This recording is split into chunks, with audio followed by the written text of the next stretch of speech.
These days, whenever Dr. Fatima Cody Stanford travels, and that's often, she always carries this.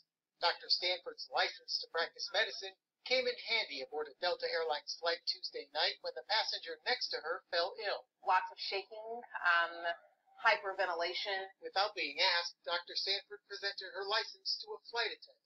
She looked at it and walked down to the back of the plane. And then the second flight attendant approached me and said, well, can I see your license again? I was like, absolutely. A few minutes later, the second flight attendant asked for a clarification as Stanford worked to calm the panic-stricken passenger down. I just talked with the first flight attendant. She said, you're not really a doctor, you're just a head doctor.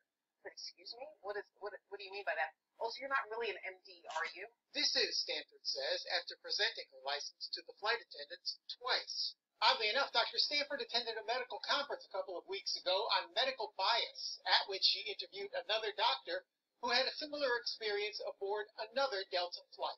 In that incident, a licensed doctor, also a black woman, charged that flight attendants turned away her offer to help a sick passenger in favor of a white male doctor. At that time, she did not actually have her credentials on her, and that's when I began to really make sure that I was always equipped with my license. And yet that prior incident prompted Delta to no longer require flight attendants to ask for medical credentials or offers of medical assistance. Well, it's quite disconcerting that here I was trying to help a fellow passenger who happened to be seated directly next to me, and my value and worth in that situation was questioned. Temporarily lost 25 years.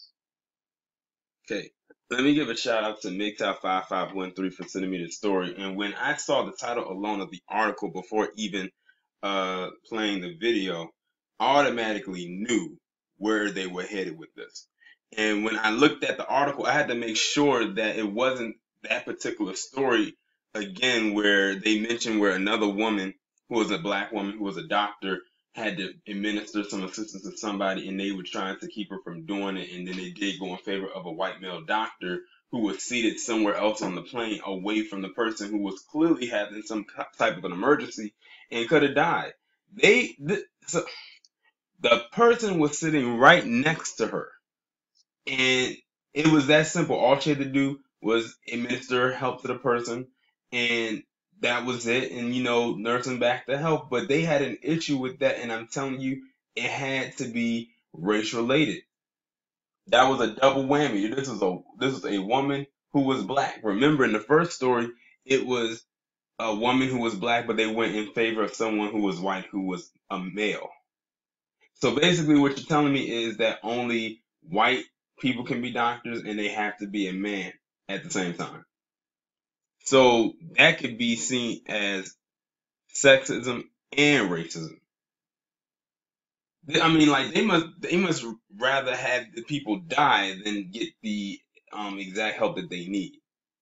They probably looked at her credentials one good time and thought it was fake, or that it was Photoshop and she just made it all up. Like those kind of stuff that you can't fake. I mean, you probably could if you have the proper technology to make it appear real, but I don't think that anybody would. Well, people will do that, but another day in the life of being a black individual upon the friendly sky, the not so friendly skies, and this happened on another Delta flight. They better hope that this woman doesn't sue, or better yet, they better hope that the person who was sitting next to her doesn't sue, because they were preventing her from administering health to them. So, but if I was the patient, I probably would, because I could have died. Who knows what kind of an emergency I had, and you were trying to keep this woman who clearly is trained and skilled in her job to do whatever it is that she needs to do. You were trying to keep her from helping assist me. So, if a lawsuit does come up, I hope it does come from that passenger. Now, I don't know what she as a doctor would do, as far as that is if you wanted to sue them or not, but they're probably going to try to do their best not to have that happen. So if they do pay out a settlement, that'll probably be it. But y'all let me know what you think about this story down in the comments. Like, share, subscribe. The links will be in the description. I'll talk to you in the next one.